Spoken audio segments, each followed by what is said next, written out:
Buckle up, sports fanatics. This is the Sports Chasers Podcast, your HQ for in-depth sports talk. Join host Kevin L. Warren and crew as they dissect the hottest stories, ignite debates, and bring you closer to the action.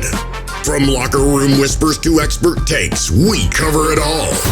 It's game time, so strap in and grab a drink. The Sports Chasers Podcast starts right. Hey, good morning, everybody. What's happening, everybody? I hope everybody's had a fantastic weekend. Upon the sound of my voice, man, this is the Sports Chasers Podcast coming to you live and direct. Well, actually, this is a taped interview conversation, man, but y'all know what I mean. Y'all know what it is, man.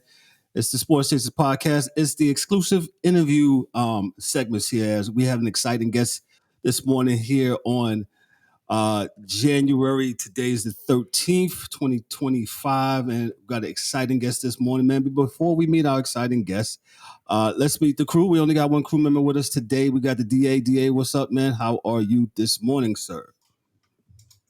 We're good. We're good, man. No complaints, man. You know, as long as I'm breathing, you know, we're good. We'll take it. That's what's up, man. That's what's up, man. So appreciate that. Those that are listening, make sure on the YouTube side, if you're looking, make sure you like, click, and subscribe to the channel. Make sure you also hit the bells for all the notifications. And on the podcast side, y'all know what it is. Y'all give us that 5-star review, 5-star review. Let us know how you feel about the podcast. Also share the podcast for those that are sports enthusiasts, man. Like you said, we chase all the sports. We talk about all the sports. And like I said, let me get into our guest today. Let me give us this short bio here. Let me read. I like to give people their flowers here. This is the interviews playlist featuring today. We have here Mr. Sid Bensalah. Welcome to a special episode of the Sports Chasers Podcast. Today we'll dive into another inspiring installment of the interviews playlist where we spotlight influential figures making waves in the sports world. Our guest for this episode is the incredible. That's right, he's incredible. Sid Bensalah, a seasoned sports executive. Yes, he is, with over 2 decades of experience in project management, high-profile events, governance, and sustainability advocacy. Sid's illustrious career spans global events, Olympic coaching, and innovative consulting, showcasing his unique ability to blend leadership, governance, and community impact. Sid is the founder of Rooster Tail Sports and Entertainment and the host of the Pre-Zero Sports Talk podcast, which I was a guest, his first guest on season 3. That's right.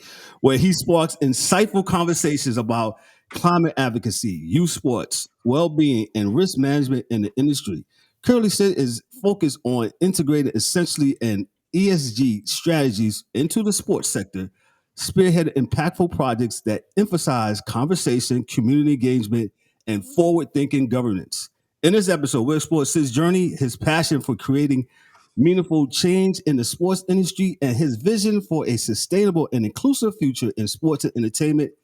Hey, get ready for a deep dive in innovation, leadership, and a powerful intersection of sports and social impact.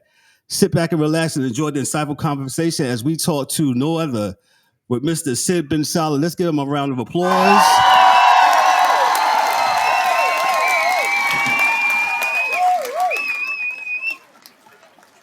Well, thank you. So as I said, the tables have turned. He actually interviewed me probably about a month ago, and I had a great time going on Pre-Zero Sports Talk Show, man, podcast, man. We had an awesome time just chopping it up, talking about sports, man. I enjoyed myself, and as I said, the tables turned. So Sid is in the hot seat. Sid, welcome today, sir. How are you today? What's going on? Well, Kevin, thank you, and what an intro, and yeah, thanks for having me on the show. It's a pleasure to join you guys on the Sports Chaser podcast. We're glad to have you, man. Like I said, you're an interesting person to talk to. Like I said, we have 2 project managers, as we was talking before. DA is also a project manager by trade, and once people like yourselves get together, it's a lot, and I know we got a lot to delve into to talk about today, man. So we'll just start from where where you how did you get into all of this? As far as, I'll just start with this. Let's just start with this. Your how can sustainability and your ESG principles be effectively integrated into the sports industry, especially when it comes to large scale event management? So, you told me before, you've had some dealings with the Olympics, the last couple of Olympics. That question, let's just dive into that right now. So I'm so intrigued to hear what you have to say about that. Well, maybe the sound of it sounds complicated, ESG, but in fact, it's not. And let me just give a quick definition about what ESG stands for. It stands for environmental, social, and governance. It's a framework basically used by organizations, including the sports organizations, to evaluate their impact on the planet, their role in the society, and the quality of their governance practices. In a simple term, ESG helps companies and industries, including the sports industry, to align with values that prioritize sustainability, fairness, and transparency. Okay, got And you. if I, Go ahead. yeah, if I may, maybe just give an example, how do we apply this framework within, let's say, an event? You have a major event, could be a World Championship, World Cup, could be an NFL game, NBA game, whatever. That event will basically draw many spectators on site and online as well.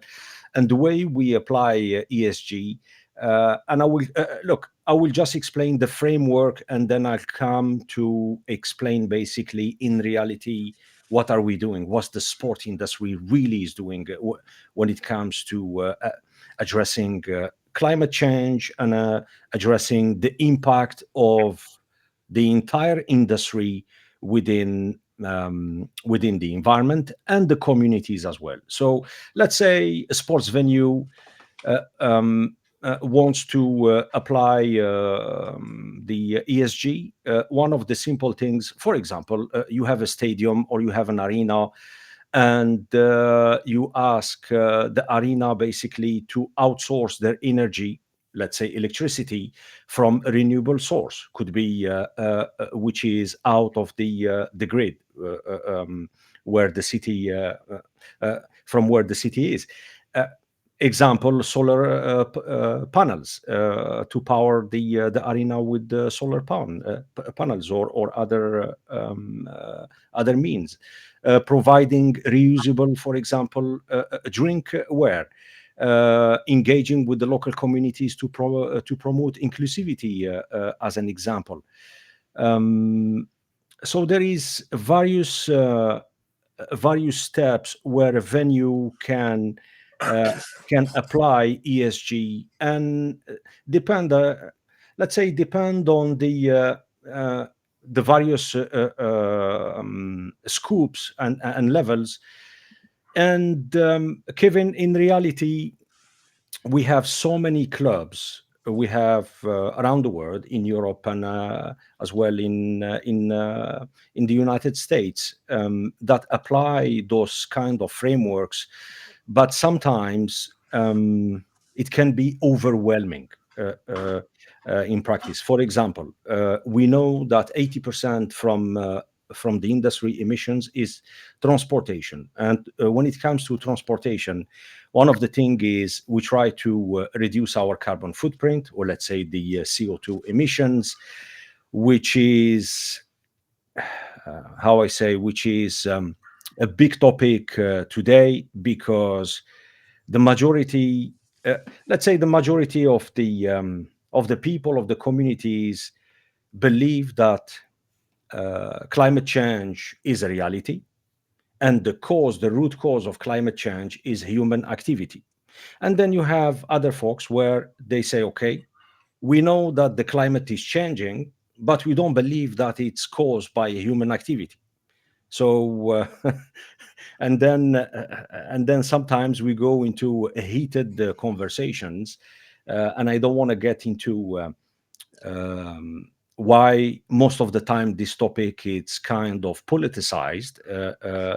Otherwise, we're going to spend days talking about this issue. Yeah. But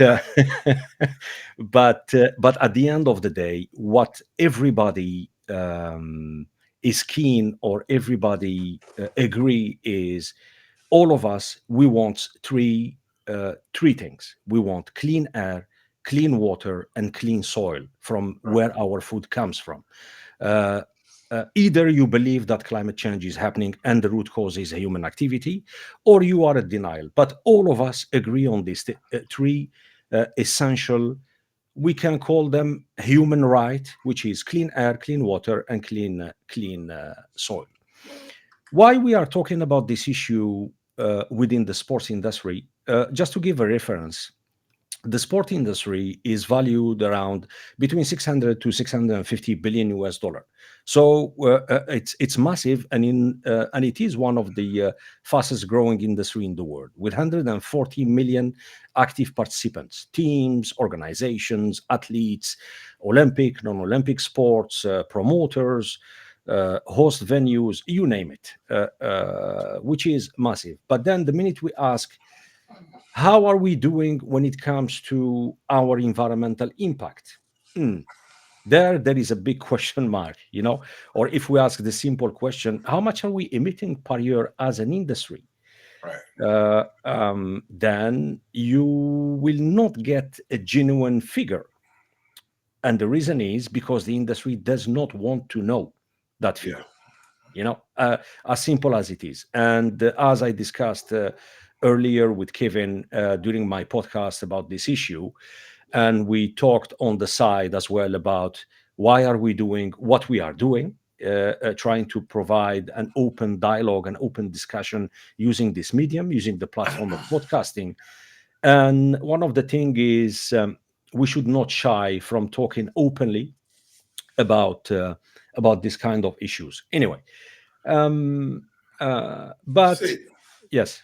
question. So when you I'm kind of used to doing a kind of a governance model over different types of projects. So when you run your governance model, at the end of the event, do you kind of give a scorecard to the event as to, okay, how willing were they to work with us regarding, for instance, I'll just give the three that you said, energy, say they were willing to, meet you guys in the way for the solar panels, right? And they could kind of figure that out. And they said, well, we can probably get a lot of the infrastructure of that city or state. We can hire a lot of people that are already there, and we're not going to be bringing in people to work. We'll bring in people from the local area to work. And, they complied, with what you guys were asking for, or at least what you have as a tenant of the, okay, listen, this is where we need you to be at. This is great. This is good. This is bad.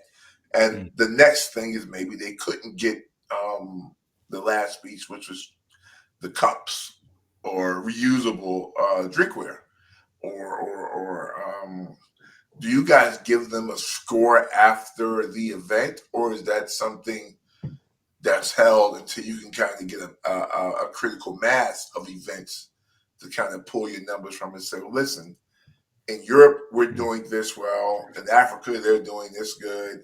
In America, they're doing this good, to kind of give an overall score as, from a macro level as to how different events are being managed by, whatever the company is that's running, because they have to work with you guys and you're working with them to ensure that they're, kind of looking out for our environment and our future.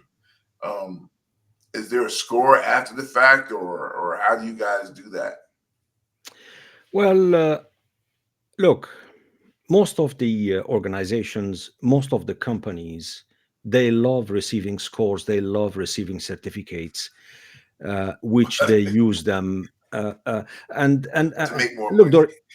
Absolutely, it's not about only making money, but it's about convincing their shareholders, convincing their Yeah, sponsors, gotcha. showing to their fan base, hey, look at guys, we are doing XYZ when it comes to tackling this issue, the issue of climate change, and we are using, and here it's from a storytelling point of view, and we are using sport as a force to do the right thing.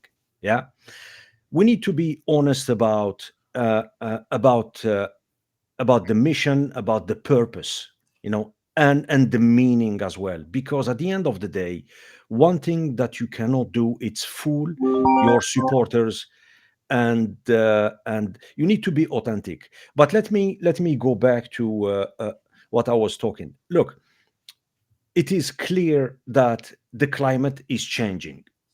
It doesn't matter what's the root cause, a human cause, or Right. some folks they're saying, ah, no, because the solar system is changing slightly, and that's why the Earth is and the planet is heating more, etc., etc. So let's not argue with with that, because, like I said earlier, we can spend days talking about this.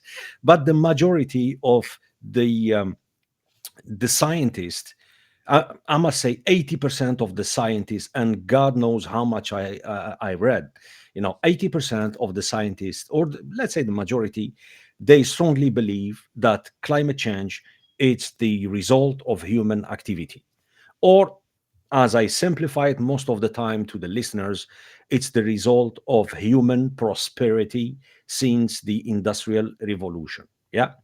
Now, if you want to take action, if you want to take Sure. a meaningful, actionable action with some really actionable goals, you need to measure. So, and like I said earlier, our sports industry is valued at 600 between 600 to 650 billion US dollar, 140 million active participants. But what is our CO2 emissions? We don't know. So to start with, each organization, what they need to do, it's to measure, let's say, 1 to 3 events, 1 to 3 major events. Could be sporting events, could be a concert, could be a mix of yeah. So when you measure, and to measure your CO2 your CO2 emission, it's easy. There is plenty of companies around the world that can provide comprehensive auditing. So they audit your event. So you hire a company, so they will come, and it's not expensive to do. And then you measure event. The minute you have the data, now things change. When you get the data in front of you, said, okay, we have the figure in front of us. What can we do? What can we do to, number one, slash our emissions? You know, and to slash the emissions, there is, let's say, a good 20 to 30 easy to implement actions. You know, how do you get to the venue? Because transportation is very important. Are the folks using, let's say, public transport? Is the public transport available from various points to the venue? If we encourage people to come with their electric vehicles, as an example, are they charging stations nearby the venue? How is the parking situation looks like? So, and here it's already, if the organizers or the host venue, they start thinking and start brainstorming and talking to everyone.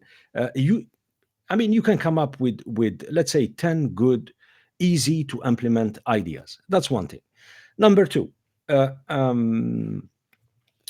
if you're using, for example, digital means, app, so you try to pass as much information as possible to the fan, to the people that will come. It could be during the when they purchase their tickets, either online or at various how I say, we call them here kiosks. Yeah, yes, yes. Yeah, kiosk. I don't know if it's exists already or it's Yeah, yeah, yeah, yeah. yeah. And then you try to boost the awareness within every person that purchased the tickets that the venue want to do. This is what the venue it try to reach in terms of reducing the carbon footprint.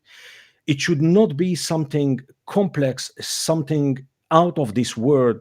And what I mean complex, it should be written in a very simple, Boy, let's say, way, yes. not to complicate the matter, and explain to the folks, to the people that or the supporters, the purpose why the club or the organization wants to do what they want to do. It's not easy, but then within a couple of, let's say, in a couple of months or 1 year or 2 years, the host venue, the organizers, or the right holder, or the governing body, for example, that look after the series. This is what the goals.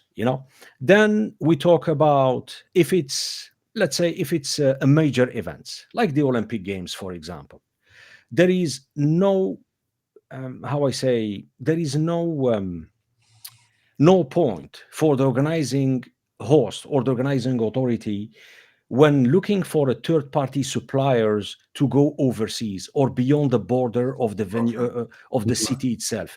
You need to try to outsource all the third party suppliers from the city or nearby city, or state, for example. So in one hand, you give opportunity to all the suppliers to basically benefit from the event, and this is what we call impacting the local community Right. financially. And when you outsource, for example, food so try to use the local products Yeah. from. So there is various means. Then you need to be honest about, number one, you need to be open and transparent about the data that you have. And the worst thing you can do is to fake the data. That's number one. Number two, you need to allocate and invest on this kind of initiative. It doesn't cost a lot, because folks, when they hear sustainability, most of the time, because it's complicated as a word itself, and my advice, maybe at some point we need to rebrand this word sustainability, because it's been so politicized Yeah. and so complicated. And when you hear complex equal expensive, and people, they get, so yeah, there is this kind. And then at the end of the day, receiving a score, for what purpose? Receiving Yeah.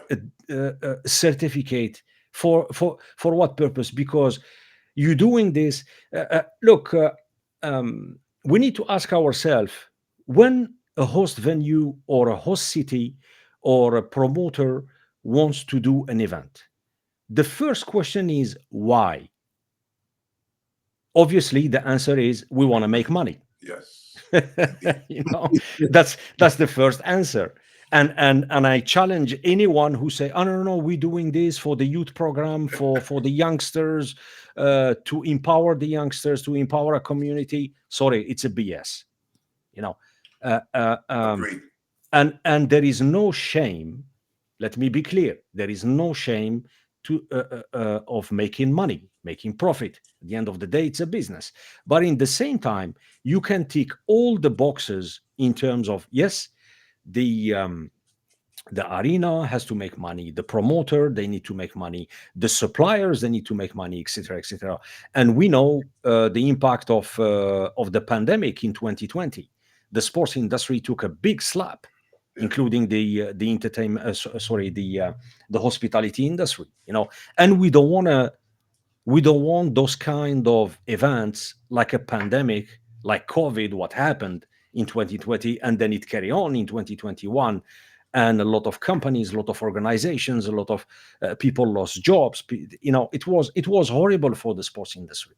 And then the good thing from it is the streaming went stronger, you know, live streaming and stuff like that, and it is by default now growing. But yeah, you have to be honest uh,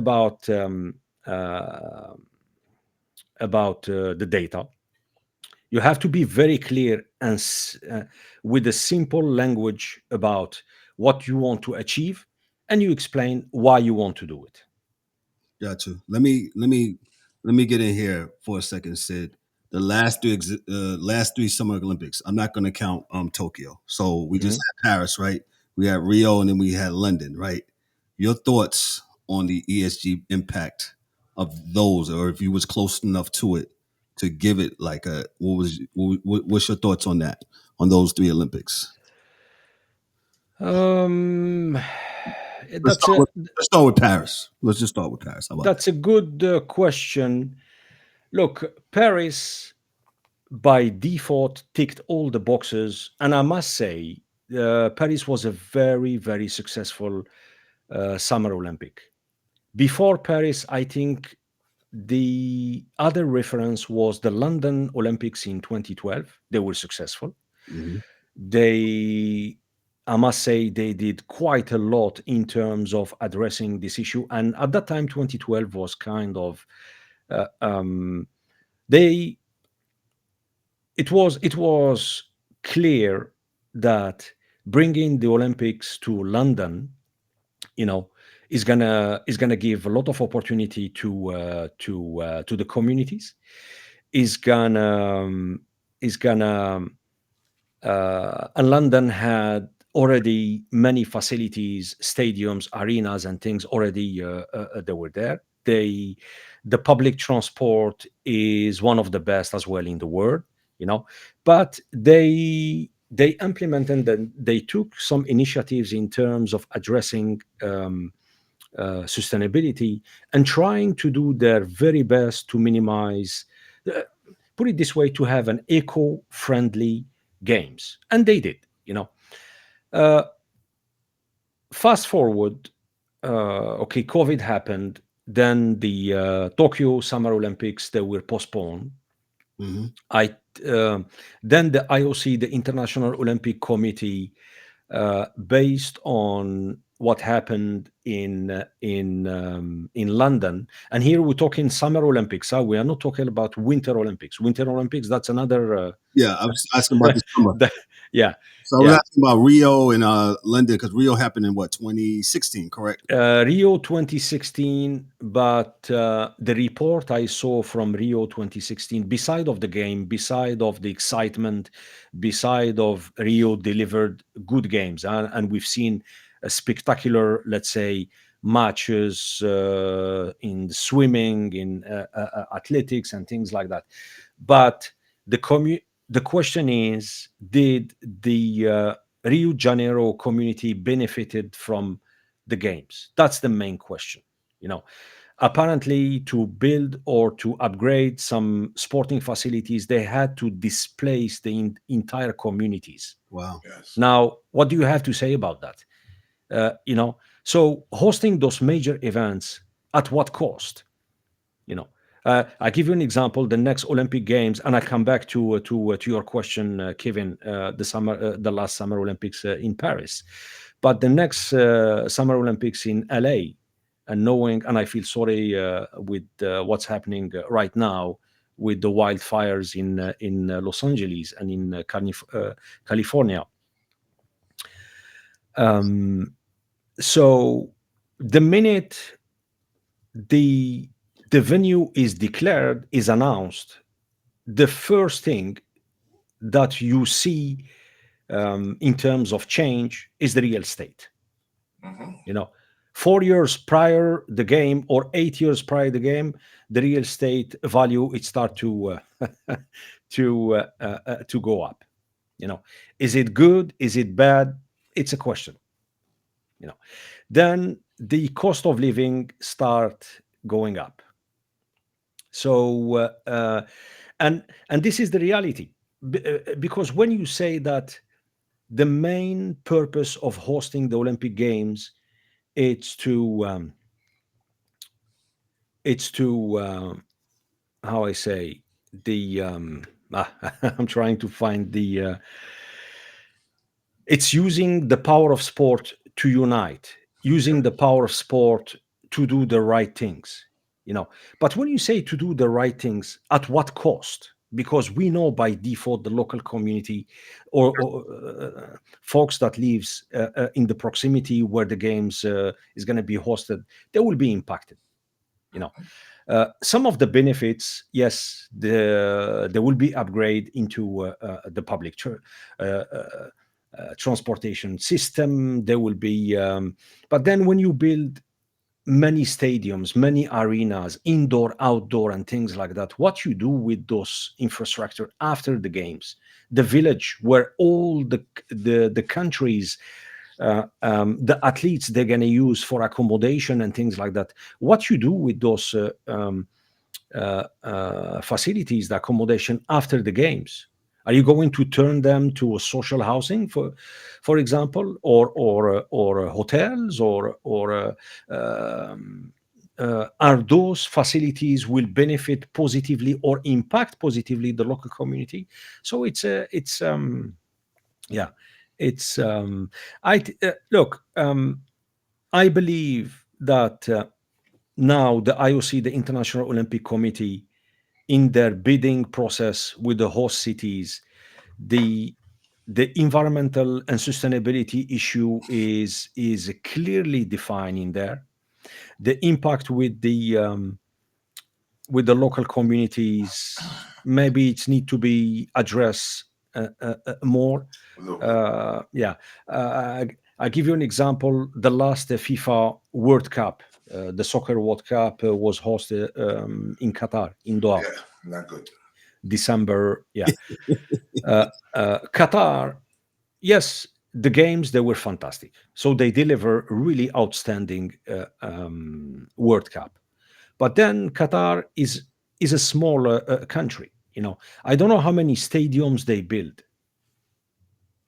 The question is, after the games, what do you do with the with all those stadiums, knowing that the entire community or population is yeah. So you have this. So going back to the Paris Olympics, Summer Olympics, they prior the games they initiated a couple of really innovative breakthrough sustainability plans. We've seen on social media when the teams they started to arrive to the village, they started using TikTok to show off the beds, the mattresses, the bed sheets, and things like that. The beds that were made of cardboard. I'm not sure if you've seen that. I mean, at the end of the day, those stuff they're going to be used for a short period of time. Maybe the comfort is not the best, but yeah, I mean, we've seen those clips prior the game, prior the swimming, because I guess the swimming started first. Yeah. And then after that we didn't hear about it, but transportation was absolutely fantastic. The food supplies they used, I mean, when you say France, by default there is no question mark when it comes to food quality. They used locally sourced, locally produced products, but we've seen as well through social media that some teams they were not happy with the quantity and quality, But going back to your question, Kevin, I think when it comes to the ESG, Paris ticked all the boxes, and I hope the next games in LA 2028, subject that the impact of these wildfires, what will be the impact in a couple of months in next year. So I hope it will be similar to Paris or better to Paris. Gotcha. Dia, you had your question? Yeah, well, it was about Qatar. And I think that probably, like I said, it was a good games as far as FIFA was concerned.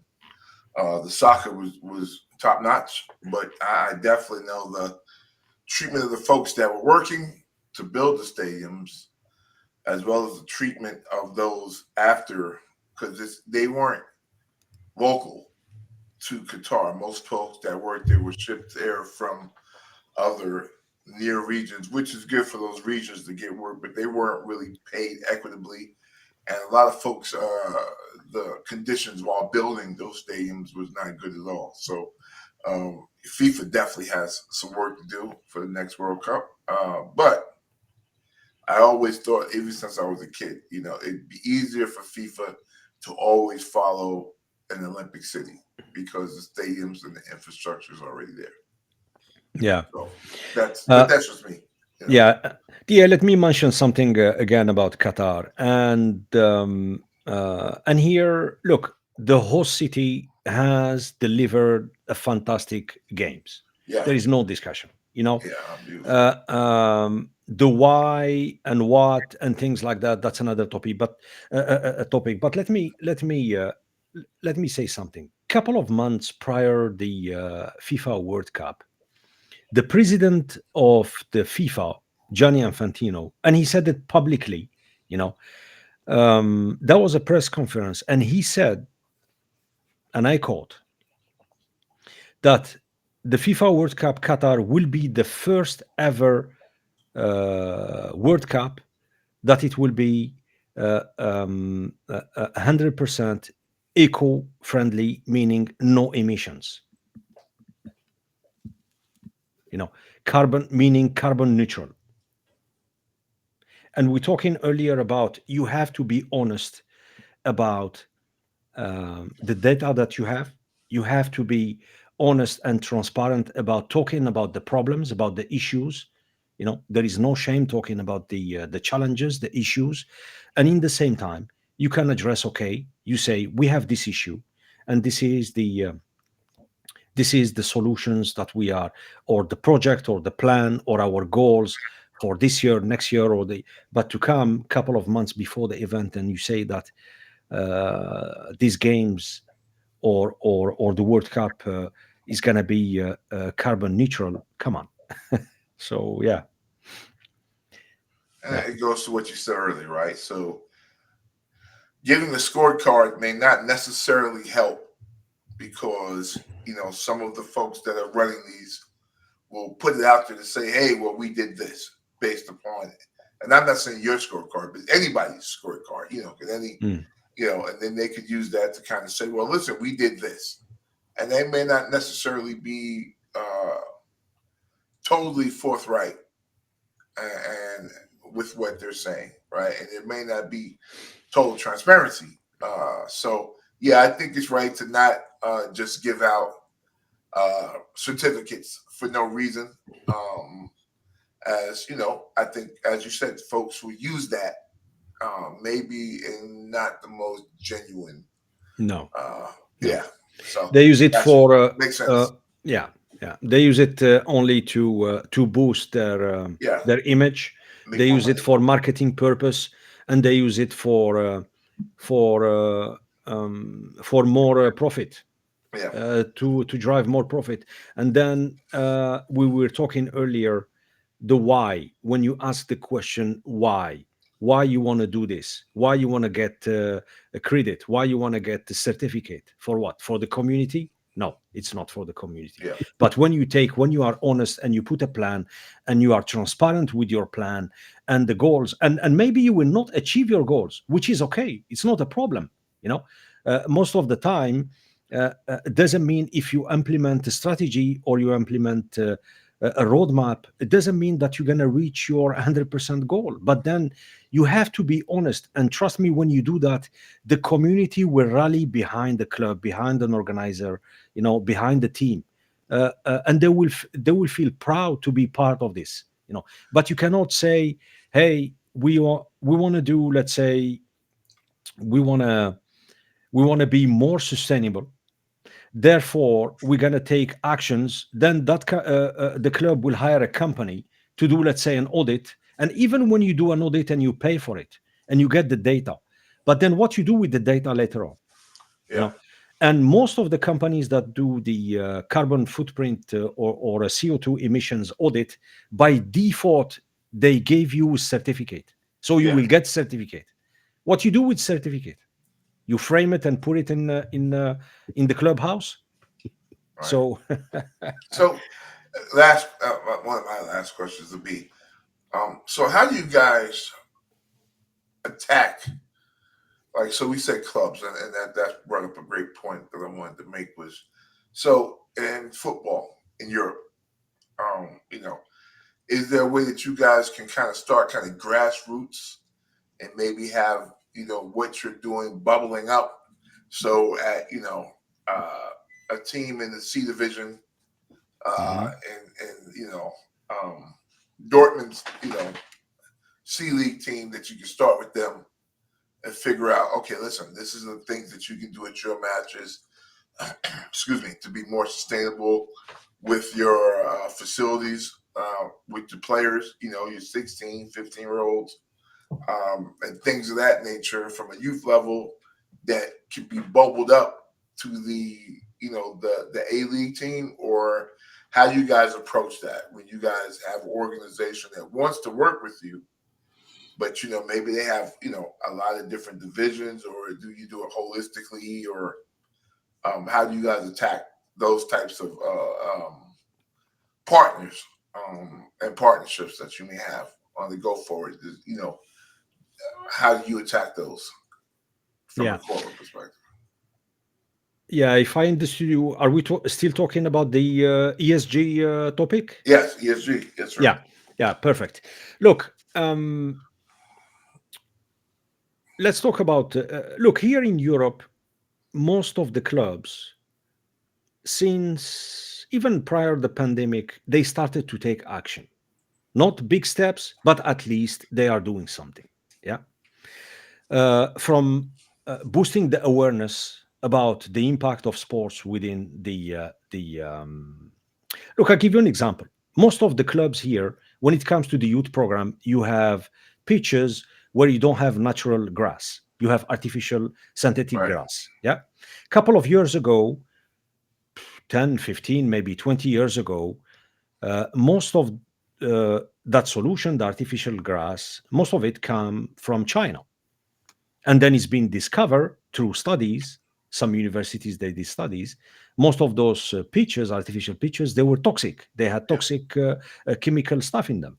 And can you imagine the kids and the youngsters? They're not only playing; they are sitting, Yeah. falling, etc., etc. They get rashes.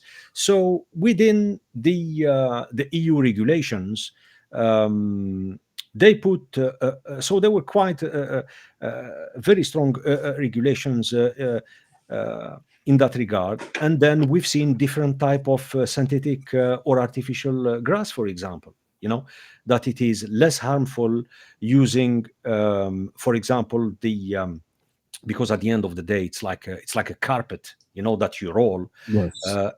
in various segments, and then the base of the carpet is made of cork, you Yeah. know, which is less harmful, etc., etc. So, and this kind of steps is you have a feedback loop from the Right. consumer, which is the club, and the issues that they've seen or they faced within the youngsters. Could be injuries, could be rash, could be whatever. And then when the club raise the issue with, let's say, a supplier and they go nowhere, then the issue become from a club No will supplier. elevate to the city, maybe to a county, etc., etc., and then for sure they will reach their political representative, if I might say so. And this is the best way to address this kind of issues. Then you have look, 80% from the carbon emissions from sporting and entertainment, concert and stuff, or major events, come from transportations. Right. Look at, for Right. example, in the USA, you have all the fixture, NFL, NBA teams, they have to fly from point A to point B. Are they all using the commercial plane? Nope. None of them are. Here we go. So do the maths. You multiply in one season in 12 months. I guess no, the season is 11 months. I think. Anyway, between 11 to 12 months, you multiply all the fixture there is in the entire USA, United States. All the matches, all the NFL, NBA. I mean, you name it. So how many, or put it this way, how many from each team, every single player or athlete travel using private jet? Yeah, or your team has its own private jet. Yeah. So you'll never Look, be carbon neutral that way. Yeah, So. absolutely. And here, this is not pointing a finger on a team. It's just we are talking about a topic. Yeah. Is there a solution? Is there a way much more efficient to move teams from point A to point B? Here we go. Is there a more efficient way to move or to ask the spectators, the fans, to come to the venue, pushing them to use public transport? Yeah. Is there a way to because when the governing bodies, let's say the NFL or NBA or FIFA, for example, prior the following season, they start finalizing the calendar, the season calendar, and we know by default every single promoter, they want more and more matches, more fixtures, etc., etc. So by default, you do the math, it's more emissions. What we do, so yeah, it's there is no silver bullet, but going back to your question, when we work, or let's say we have a client, they want to do an event, and one thing we are good at is we design an event from scratch. And when I say design the event, it's like an architect. Someone comes to you, say, hey, I want this type of house, etc., etc. So there is the basics, there is the fundamentals, which is that we need to adhere to. But the first question we ask the client is, why you want to do the event? What's the purpose of the event? Okay.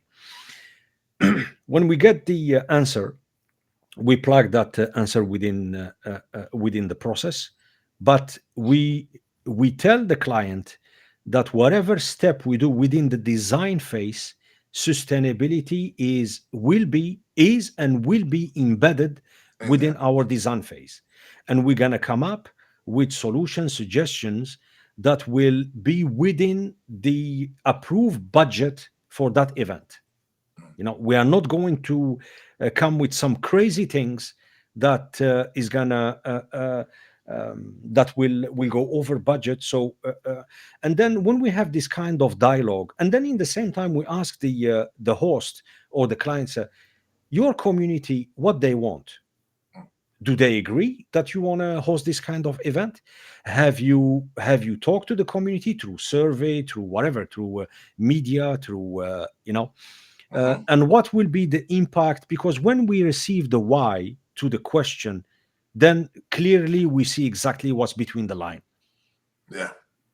And based on that, we have a mandate within the company. If we see a client doesn't take those stuff seriously, then we say, no, thank you very much. And we lost a lot of clients by doing that, just to be clear here. Well, they didn't have a proof of concept. It's not the proof of concept, is the budget is there. We're trying to, as I said, embed sustainability within the design phase. And when we see that they're not serious, or they don't take us seriously about what we try to explain, then what's the point? Right. Most of the time, we try to make it as clear as possible. As we try to simplify it to the client, that this is the process, this is the methodology we're gonna use to design your concept, this is the time frame and most of the time we tell them, okay, you guys, when you at the beginning, when we received the bid, sustainability was there. was a requirement from you, not from us. Mm. You know, sometimes there is these contradictions in terms of what the client want. And again, when you put sustainability within your paperwork, within the bid process, what do you want to do with that? If you are not honest and if you don't make us, the client, accountable in terms of coming up with solutions to you, that yes, because when we say okay, we agree to this project, that's mean we read clearly and we understood clearly what's in the bid. And if we've seen that we don't have the skills or the qualities or the qualifications, then we will say no, thank you. We are not interested. So yeah. Um, Look, let me for the listeners. We said ESG. It's a framework. What's a framework? What's the definition of a framework? Is it a binding? Put it this way: is it if I don't follow the framework, what will happen to me? Am I going to be penalized? Am I going to be prosecuted? Framework, it's a non-binding document, and the problem is here. The whole problem is here. Until there will be policies and regulations from governing bodies within the sports industry or local government. Let's say if a city or let's say if a club wants to host a major event, but within the district or within the state itself, or a federal, if there is regulations that says, hey, you cannot proceed with hosting major event if you don't follow 1, 2, 3, 4, and if you don't, then you're going to pay the price, meaning there will be penalties. And it changed completely the way, and that's what it is. We need to educate folks about this kind of issues, the people that believe about climate change and the people that think it's a hoax. So we need to boost the awareness. We should not treat people that don't believe that climate change is a reality. uh, um, we should not create division within the community, but we need to listen and talk, you know, without pointing a finger. And if someone say, okay, I don't believe climate change is a reality within the decision maker, okay, can you give us some evidence why you believe that it's a hoax, or why do you believe that climate change is not a result of a human activity? Because when we do a sporting event, it's a human activity, you know. Right. So we need to talk about these things openly within the community itself. uh, um, we need to educate the kids, maybe through the school curriculum.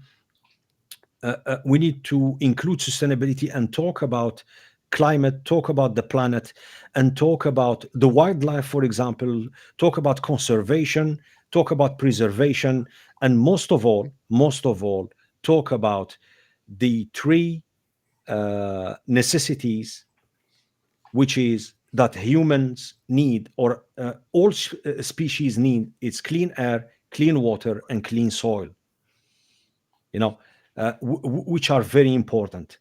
Uh, Personally, through my experience, the ESG as a framework is just a framework.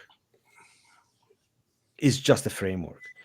And it's, if you want to, it's all, uh, um, it's for the clubs, it's for the host venues, it's for the right holders, promoters, cities,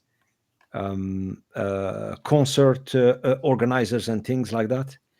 It's for them to take action and be honest about that action, and not to fool the public through a nonsense PR or a marketing, yeah, Or a certificate.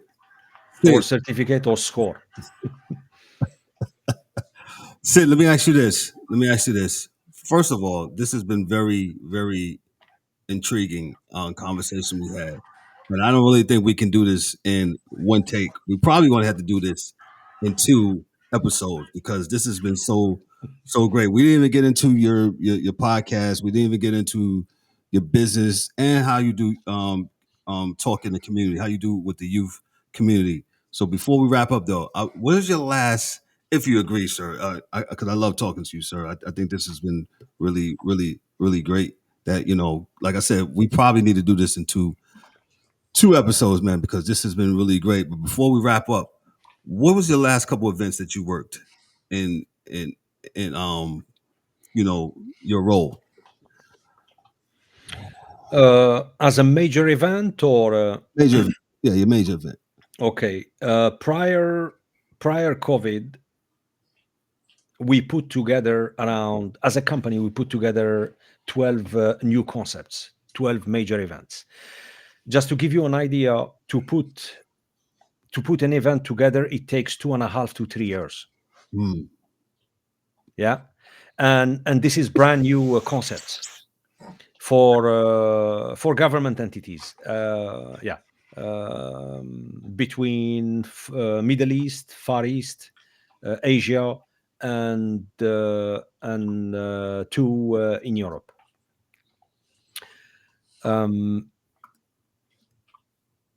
December 2019 and October 2019, I was in China. We had a major event. We had the test events in China. It was in the Inner Mongolia desert, a beautiful place. Okay. Awesome people, awesome community, great food.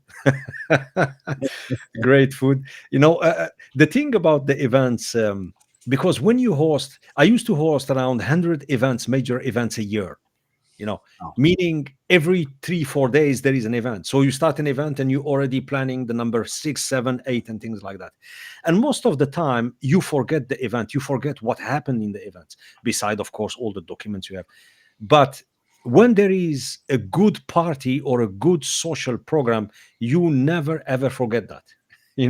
So I must say that in Mongolia it was a nice test event. It was a desert rally in the desert of Inner Mongolia, and it's an event exclusively for women. Yeah, it's called the Gazelle Rally. This event exists since 30 years. It's a French lady that started this concept in 1991 in Morocco, in the Moroccan desert. It's a motorsports, a rally desert for 7 to 10 days. You have to. It's an event.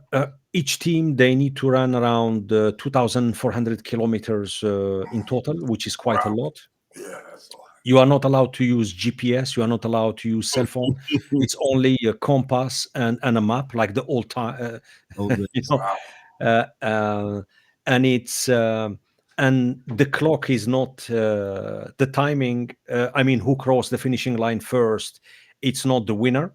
The winner is the team that does the less mileage every day. So yeah, it's a tough event, but it's a fantastic event. Anyway, Wow. so back from China in October, we finished that test event. Was really successful, and with the aim to go with the full event the following year, plus the other project, as I said earlier, December 2019. 31st of December 2019, before the the bang of the following year, we rose our champagne glasses and we said, okay, 2020 is going to be our year, and we know what happened afterwards. Right.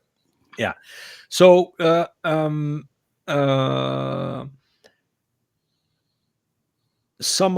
and now we are restarting again, resuming what we left in 2020, because like I said, it takes 2.5 to 3 years to put a project together, and now we have some good projects as well underway. Some of them are in motorsport, some of them are water sports, some of them exhibition, cycling exhibition, some of them in esport. We are looking at esport carefully because we believe there is attraction there. And as I said, when we start, we work only with clients and companies that take sustainability seriously. you know. Again, because lack of regulations, lack of policies, it's an open, how I say, it's like social media. Everyone is talking about, shall we regulate social media? Yes, no. We've seen a couple of days ago the Meta CEO Mark Zuckerberg coming out and saying we need to put, So it's exactly the same thing with this industry. So it's up to the local organizers, up to the right holders, up to the cities that host these events to do the right thing. And here it is. My take is whoever is starting now, they will be ahead of the curve. The Right. day the regulations will come in force and will be mandatory. Right. Well, Yeah. And what's fascinating as well, the past 12 months, 12, 15 months, I'm mesmerized and amazed by the use of AI in terms of speed up the process and to be more efficient when it comes to applying the ESG within the events and sports Mm, business. that makes sense. that's yeah. I just heard something about something like that this morning. So yeah.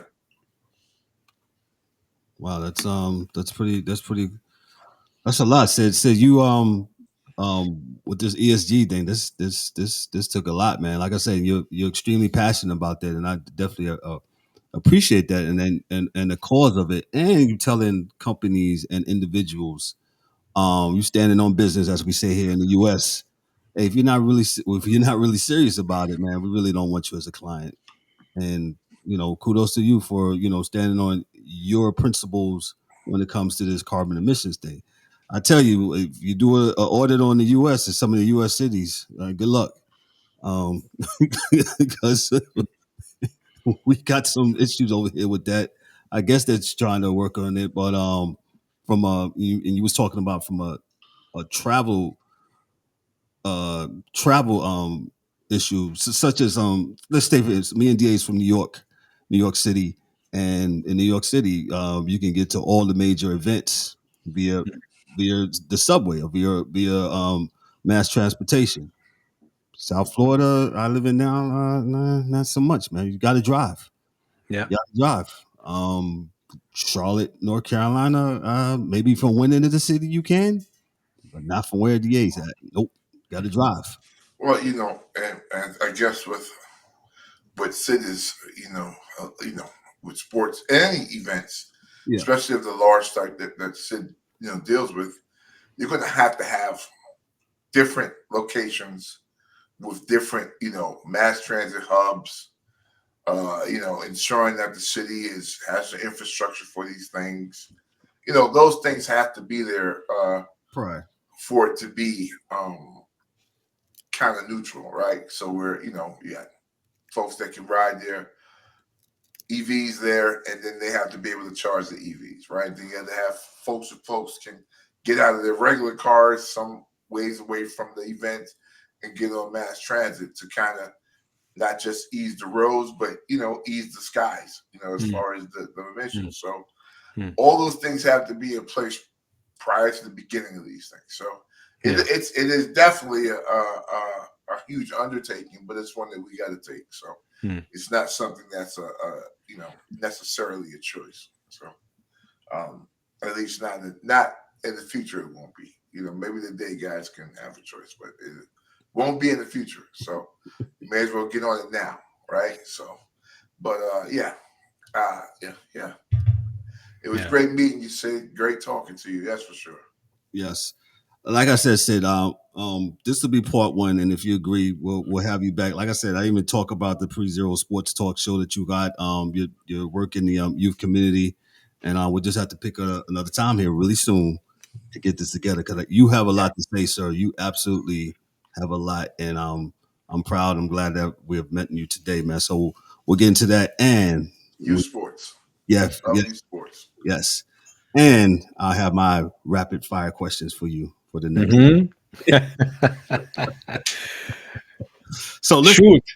so listen, this is part one of the interview with Mr. Sid Bensalah. Like I said, we'll be back with part two, where we'll talk some more as he talked What? about ESG. Go ahead, Sid. Go ahead Yeah. No, what I want to say is, before I close out. yeah, look, people are. I've seen quite a negative post on Twitter, which is X, in regards to what's happening right now in California, in Los Angeles, in terms of maybe it's time to pull the plug, not to host the games in 2028, or to move them to Dallas or to Miami, for example, and things like that. Which is, I mean, and then you get somehow the community and the put it this way, yeah, it gets quite nasty in terms of mixing the politic, sport, with what people are going through right now in LA, in California, which is sad, to be honest with you.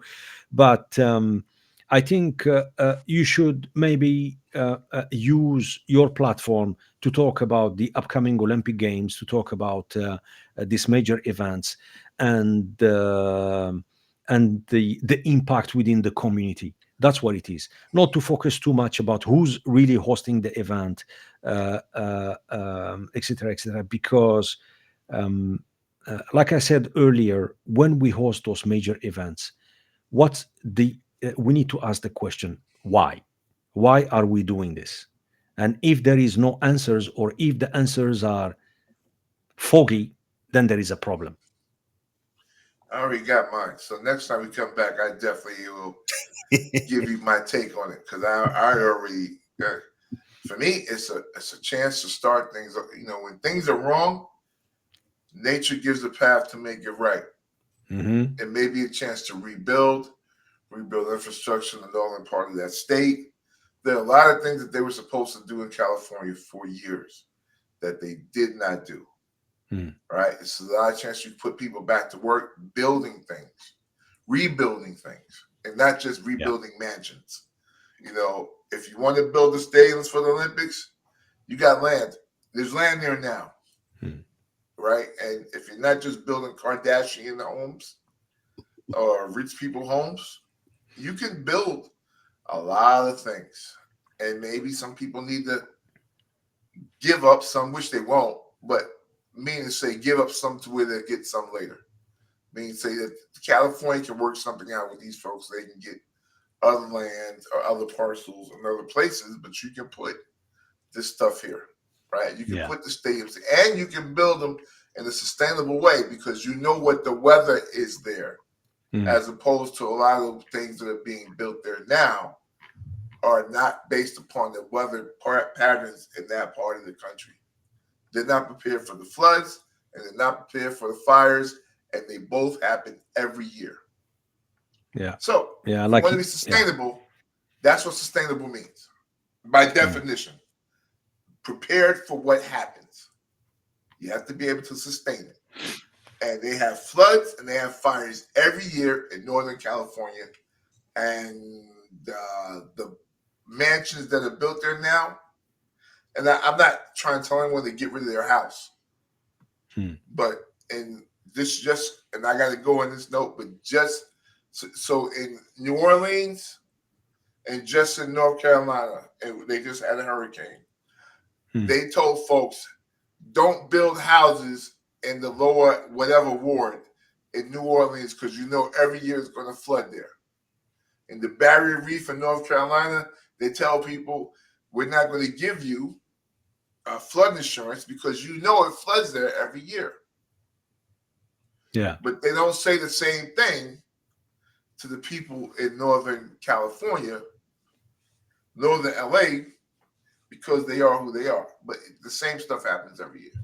These are weather patterns that are not new weather patterns, per se. These are weather patterns I've read back to the early 1900s. Yeah. One of the thing we include within the event design, we do the risk assessment to, let's say, we mitigate what kind of problems or issues might occur, and in this process, we always ask ourselves, let's say we talk about the worst case scenario, bad weather, fire, earthquake, something like that. And before we implement any solutions or we come with plan A, plan B, and plan C, we always use this reference. If something can happen, what's the consequence? And we scale that consequence from 0 to 10. And then when we do the scaling, and then we ask ourselves, could that thing, the consequence could have, could that consequence could have been avoided? And if we say yes, then we have to do our very best to mitigate and to present those solutions to the client.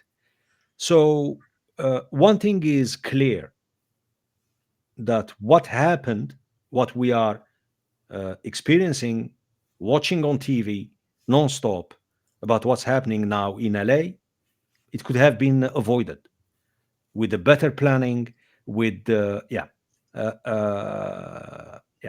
risk matrix. Yeah. You gotta Anyway. do the risk matrix. So. We're gonna end on this note. Like I said, look out for part 2 of this. Like I said, we didn't even get to dive into Sid's podcast, his involvement with youth sports and in the community, and some other things. We'll talk about that. So on behalf of myself, I'm Kevin L. Warren, your host and moderator, for Dorian, the DA Albritton, and for our guest, Mr. Sid Bensalah, man. Yo, this is the Sports Chasers podcast. Y'all be good. Y'all be great. And we'll catch you on the flip side on part 2 with the interview with Mr. Sid Bensalah. Y'all be great. Cool. Peace. That's a wrap for today's episode of the Sports Chasers podcast. Don't forget to subscribe on YouTube and your favorite podcast platforms, and connect with us on all social media channels for exclusive content and updates. We'd also love for you to join the conversation, share your thoughts, and become part of the Sports Chasers community. And remember to tune in next time for some more real sports talk. Until then, stay frosty.